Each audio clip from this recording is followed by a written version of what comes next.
का एक बार फिर से रुक करूंगी। अविनाश, देखिए समय बीतता जा रहा है, बैठक लगातार चल रही है, सुबह से ही बैठकों का दौर जारी है और जिस तरीके से अजीत जी भी बता रहे हैं, दोनों नेताओं का पहुंचना, गृह मंत्री अमित शाह से मुलाकात करना, कहीं ना कहीं सीएम का दावेदार कौन होगा उसको बल देती हुई ये तस्वीरें आज की निकल कर आई हैं। लेकिन विधायकों का मत कितना मायने रखता है और क्या उसको लेकर अभी तक कोई तस्वीर साफ हुई है विधायकों की ओर से? क्योंकि दावेदार कई सारे हैं, धन सिंह रावत का नाम भी अभी लिया। देखिए, अगर विधायकों की ओर से बात करें तो पार्टी के जितने भी नेता हैं, खासतौर से वरिष्ठ नेता हैं, उनके साथ पहले ही बीएल संतोष जो कि राष्ट्रीय संगठन महामंत्री हैं, उन्होंने रायशुमारी कर ली है। जो विधायक अपनी रायशुमारी या अपनी राय व्यक्त करना चाहते हैं, वो भी पार्टी के प्रभारी दुष्यंत गौतम से लगातार मुलाकात कर रहे हैं और दुष्यंत गौतम के जरिए बातें जो है वो राष्ट्रीय महामंत्री बीएल संतोष के पास तक पहुंच रही है। तो विधायकों की रायशुमारी अमूमन ज्यादातर, और इसके साथ साथ अगर बात करें तो जो तमाम सारे वरिष्ठ नेता हैं, उनकी रायशुमारी लगभग एक मोटी मोटी ले ली गई है कि वो क्या चाहते हैं। उनमें अगर बात करें तो जो हमें सूत्रों के अनुसार जानकारी मिल रही है, बहुत कम, यानी कि आप कह सकते हैं कि 47 विधायक जीत के आए हैं, अभी तक 6 से या 7 विधायक ही पुष्कर सिंह धामी को रिपीट करने की बात कह के गए हैं। अन्यथा तमाम सारे ऐसे विधायक हैं जो लगातार ये कह रहे हैं कि पुष्कर सिंह धामी को अगर फिर से रिपीट किया जाता है तो अच्छा संदेश नहीं जाएगा, वो चुनाव हार गए हैं और विपक्ष को क्या जवाब देंगे, चूंकि विपक्ष लगातार हमलावर होगा तो ऐसे में क्या जवाब देंगे। तो बहुत ज्यादा अच्छा फीडबैक नहीं करके गए। और खुद अगर बात करिए तो केंद्रीय रक्षा राज्य एवं पर्यटन राज्य मंत्री अगर बात करें तो उन्होंने साफ तौर पर कहा भट्ट ने कि अगर विधायकों की संख्या पुष्कर सिंह धामी के साथ ज्यादा होती है तो उनको विधायक बनाया जाए, अन्यथा केंद्रीय आला कमान तय करे। और कल सांसदों ने एकमुश्त तरीके से बात प्रधानमंत्री नरेंद्र मोदी और पार्टी के राष्ट्रीय अध्यक्ष पर छोड़ दी है। उन्होंने कहा कि जो केंद्रीय आला कमान का निर्णय होगा उसे भारतीय जनता पार्टी मानेगी। और बहुत से विधायक भी इस बात को कह रहे हैं कि जो पार्टी आला कमान का निर्णय होगा उसको वो मानेंगे। लेकिन बहुत से विधायक ऐसे हैं जो अपने आप को कैपेबल मानते हैं कि वो मुख्यमंत्री बन सकते हैं। वो अपना लगातार अगर बात करें तो टर्म गिना रहे हैं कि कितनी बार से विधायक रहे हैं, क्या क्या उन्होंने अब तक जनता के लिए किया है, क्या क्या उन्होंने अब तक संगठन के लिए किया है। तो इस तरीके से तमाम सारे लोग अपने अपने लिए लॉबिंग कर रहे हैं जो अपने आप को काबिल समझ रहा है। लेकिन वहीं अगर बात करें तो अंतिम निर्णय, जैसा कि हमारे ब्यूरो चीफ अजीत राठी ने भी कहा कि अंतिम निर्णय गृह मंत्री अमित शाह, प्रधानमंत्री नरेंद्र मोदी और पार्टी के राष्ट्रीय अध्यक्ष जेपी नड्डा को ही करना है। और तीनों में से एक ताकतवर इंसान के साथ अभी बैठक चल रही है। गृह मंत्री अमित शाह के साथ अभी 2 नेताओं की बैठक चल रही है और जिन कयासों के बारे में हमारे ब्यूरो चीफ ने बात किया, जाहिर तौर से बात है कि ऐसे कयास अब दिल्ली में भी लगने शुरू हो गए हैं। क्योंकि जिस तरीके से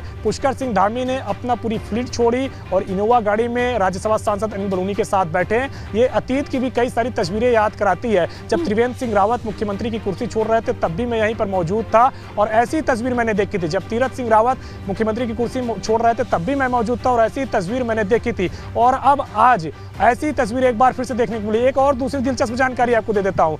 अनिल बलूनी के घर में कई सारे विधायक लगातार पहुंच रहे हैं, उनके घर में बुके लेकर पहुंच रहे हैं, उनको जो है लगातार उनसे मुलाकात कर रहे हैं। हालांकि इस मुलाकात के क्या मायने हैं ये तो आने वाला वक्त ही बताएगा। देखिए, अभी भी गाड़ियां आई हैं और देखिए पौड़ी के जिला अध्यक्ष हैं और कुछ विधायक हैं, अभी भी जा रहे हैं अनिल बलूनी के घर के अंदर। पहले से अगर बात करें तो यहाँ पे अगर बात करें तो विकास नगर के विधायक मुन्ना सिंह चौहान है और अंदर ये भी जानकारी मिल रही है कि शिक्षा मंत्री जो रहे हैं सरकार में अरविंद पांडे, वो भी रहे हैं। और देखिए लगातार बदस्तूर लोगों का इनके घर आना जारी है। चूंकि उत्तराखंड की राजनीति में ताकतवर शख्सियत है अनिल बलूनी, लेकिन क्या अगले मुख्यमंत्री होंगे इसका निर्णय जाहिर तौर से बात है कि पार्टी आलाकमान को करना है या फिर अगले मुख्यमंत्री पुष्कर सिंह धामी होंगे। इसको लेकर के अभी बैठक चल रही है। और गृह मंत्री, जैसा कि मैं बता रहा हूं कि गृह मंत्री का जो रिकॉर्ड है, गृह मंत्री से जितने नेता मिल के आते हैं वो एक बात के लिए जरूर प्रशंसा करते हैं कि गृह मंत्री साहब गोई से बात करते हैं, साफ तौर पर बताते हैं कि किस कार्यकर्ता का, किस नेता का, किस मंत्री का, मुख्यमंत्री का क्या भविष्य होगा। तो अब जब पुष्कर सिंह धामी मुलाकात करने के लिए पहुंचे हैं तो जाहिर तौर से बात है कि गृह मंत्री उनको स्पष्ट संदेश देंगे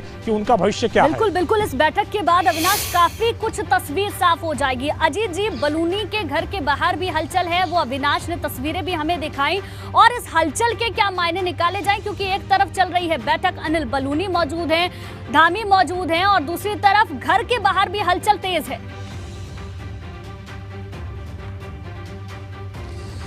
कुंजन, देखिए आज दोपहरी मेरी अनिल बलूनी से दूरभाष पर बात हुई थी और अनिल बलूनी ने कहा था कि चूंकि यहाँ पार्टी के निर्णय लेती है और मैं ना किसी दौड़ में हूँ, ना मुख्यमंत्री बनने की दौड़ में हूँ, ना कोई मैंने पैरवी की है, ना कोई लामबंदी की है। उन्होंने मुझसे बहुत साफ तौर पर यह बात कही कि यहाँ पर लॉबिंग नहीं होती, यहाँ पर कोई पैरवी नहीं होती, यहाँ पार्टी हाईकमान और पार्टी हित में जो निर्णय लिए जाते हैं संसदीय बोर्ड लेता है, और उसमें मैं किसी भी तरह से मेरी कोई दिलचस्पी नहीं है। लेकिन अभी अमित शाह के पास अपनी गाड़ी में मुख्यमंत्री के साथ अमित शाह के पास जाना और यहाँ उनके आवास पर भीड़ भाड़ होना, चूंकि बलूनी यहाँ से राज्यसभा सांसद हैं और यहाँ पर उनकी सक्रिय राजनीति रही है अभी भी, और सेंटर में रहते हुए भी वो उत्तराखंड के लिए तमाम ऐसे काम करते हैं जो राज्य सरकारें नहीं कर पाती।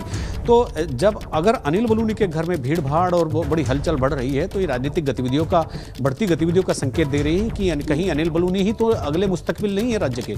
तो ये तमाम चीजें अभी गर्भ में छुपी है, लेकिन फिलहाल भी जो ये एक सिलसिला चल रहा है, तो क्या वहां पर भी कुछ ऐसी ही तस्वीरें देखने को मिल रही है क्या पार्टी मुख्यालय पर? और खटीमा की क्या हलचल है? खटीमा से कोई जानकारी है क्या?